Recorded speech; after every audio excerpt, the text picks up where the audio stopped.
Hammaga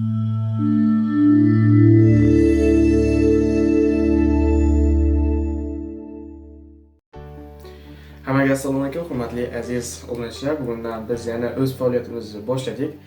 Ba'zi bir sabablarga ko'ra biz anchadan beri video olmayotgan edik, lekin bugun men sizlar uchun hamma uchun dolzarb bo'lgan bir mavzuni ko'tarib chiqmoqchiman va buni biz sizlar bilan muhokama qilamiz. Mavzuning nomi xorijiy so'zlarni eslab qolish. Tasavvur qiling-a, bu juda ham siz uchun noqulay narsa. Ko'pchilik insonlar, ya'ni 90% insonlar mana shu xorijiy so'zlarni eslab qola olmagani tufayli mana shu xorijiy tilni yodlashni to'xtatib qo'yishi mumkin. Lekin men bugun ba'zi bir usullar beraman va sizlar bu bilan yaxshigina foyda olishlaring mumkin va qarisiga tezroq so'z eslab qolishlaring mumkin.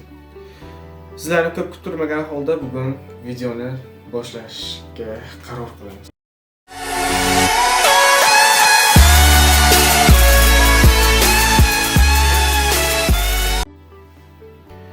Birinchi o'rinda biz xorijiy so'zlarni eslab qolishni o'rganishdan oldin biz xorijiy so'zni nimaligini o'rganishimiz kerak. Xorijiy so'zi atamasi bor o'zida. Xorijiy so'z bu bir obyekt, ya'ni buyumni nomlanishi va u boshqa tilda ham nomlanishi bu xorijiy so'z hisoblanadi. Men sizga misol uchun mana chizgicha misol keltirib berishim mumkin. Siz arablarga borib yo inglizlarga borib chizg'ich desangiz tushunmaydi. Bu xorijiy so'z emas, bu o'zingizni ona tilingizdagi so'z bo'ladi siz uchun.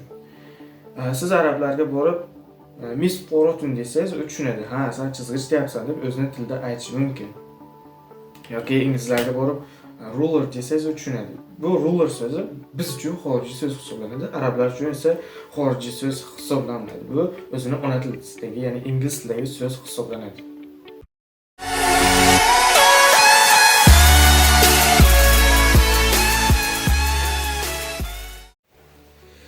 Endilikda biz videomizning eng asosiy qismiga yetib keldik. Ya'ni xorijiy so'zlarni eslab qolishda tog usuli haqida gaplashib o'tamiz endi.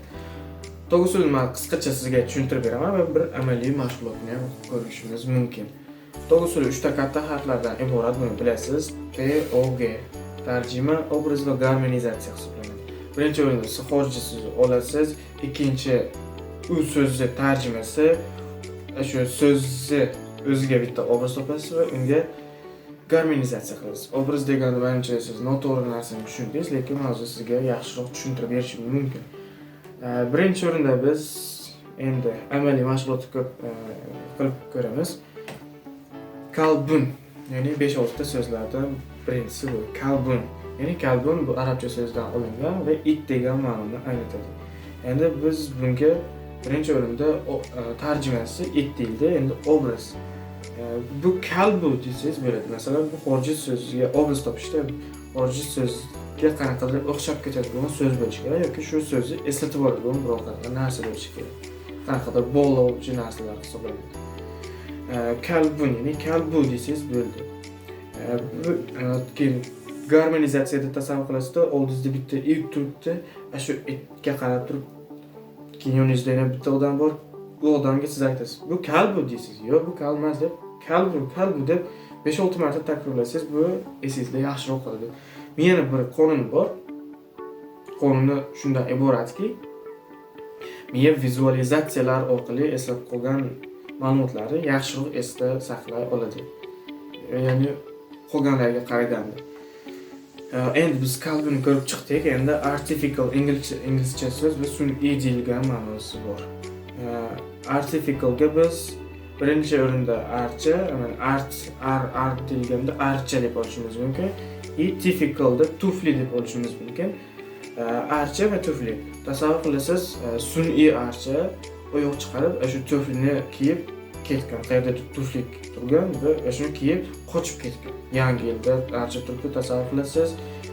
Unga bitta tufli turadi, sun'iy archa, shuni tuflini oyoq chiqarib kiyib yo'qolib qochib ketadi.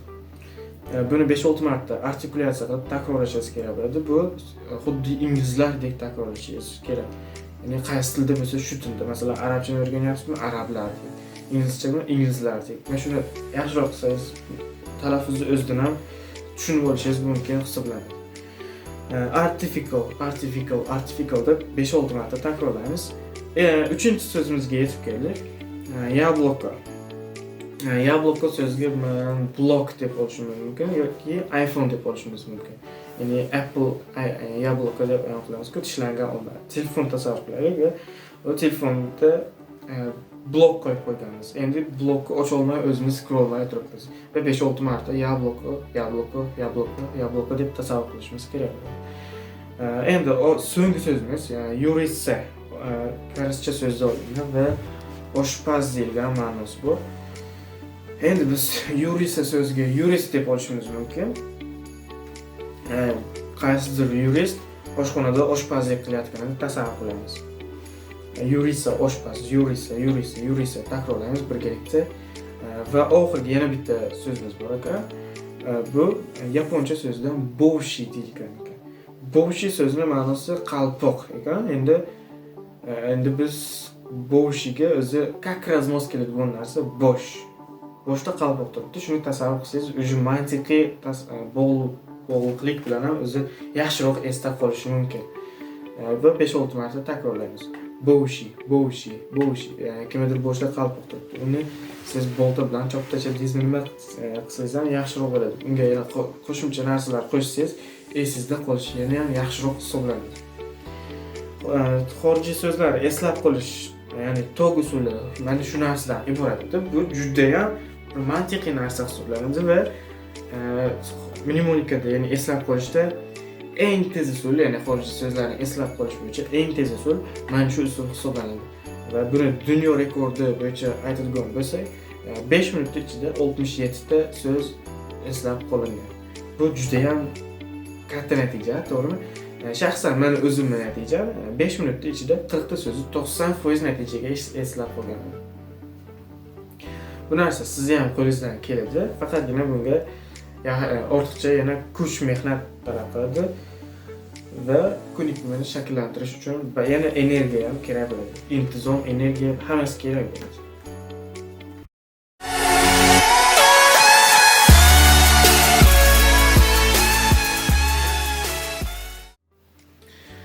Videomizda asosiy qismi bo'lmagan, lekin siz uchun foydasi tegadigan va muhim bo'lgan usullardan biri ko'rib turganingizdek flashcards usuli hisoblanadi. Flashcardda biz birinchi xorijiy so'z va orqasiga uni tarjimasini yozishimiz mumkin. Ya'ni buni nimadir qilib bo'lishingiz ham mumkin. Masalan uchun biron joyga tog usulini yozib qo'yishingiz mumkin yoki o'zingizga eslab qoladigan sinonimmi, antonimmi farqi yo'q, mana shuni yozib qo'ysangiz bo'ladi. Mana ko'rinyaptimi yo'qmi bilmayman mana. Mana loss deyilgan va orqasida zarar deb turibdi. Endi biz mana hozir anchaga to'plab qo'yamizda flashcardlardan va shuni yozib chiqishimiz kerak bo'ladi va e'tibor berishingiz kerak bo'lgan yana bir narsa bor, bu karton. Ya'ni oddiy bir qog'oz emas, bu karton, sal qattiqroq bo'ladi. Magazinlarga borib aytsangiz, so'rasangiz bo'lishi mumkin, konservalarda ko'proq. Biz buni o'rganishda buni ham amaliy sinab ko'ramiz. Oldiga qo'yasiz va bitta o'tkazamiz. Loss, zarar. Tog usulida qo'yib, bu yoqqa qo'yasiz mana. Mana revenue, mana daromad, get. Nima? Portray, she'riyat deyilgan ekan mana. Chapter, qism, bob, bo'lak ketaveradi mana. Author, ya'ni muallif. Keyin market research ekan. Ya'ni bozor tadqiqoti deyilgan ma'nosi bor ekan. Siz shu usulda o'qishingiz mumkin. Shaxsan o'zim ham mana shu usuldan foydalanaman. Meni ko'p turganingizda mana shu o'zimni qilayotgandan bir parcha edi. Korobkalarda joylashtirib qo'yishingiz mumkin bu narsalarni.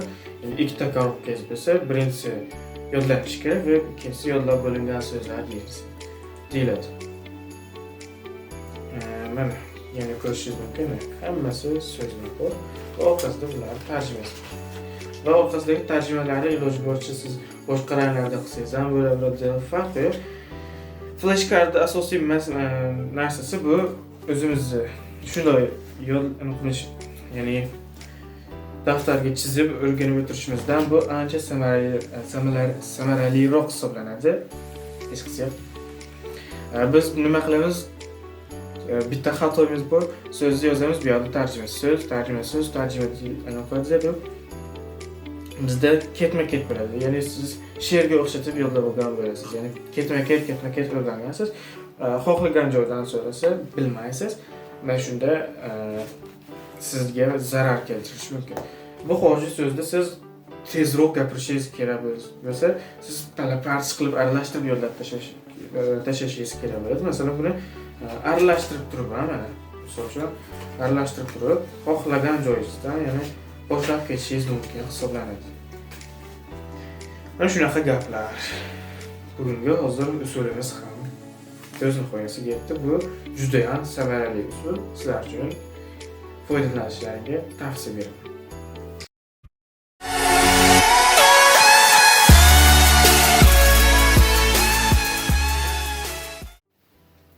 Shunday qilib, bugungi videomiz o'z nihoyasiga yetdi.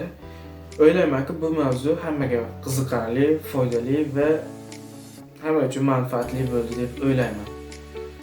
Bugungi videoni o'z nihoyasiga yetkazamiz. Maqsad sari intiling, harakatdan to'xtamang. Kommentariyada o'z fikringizni yozib qoldiring, videoga like bosing va kanalimizga obuna bo'ling.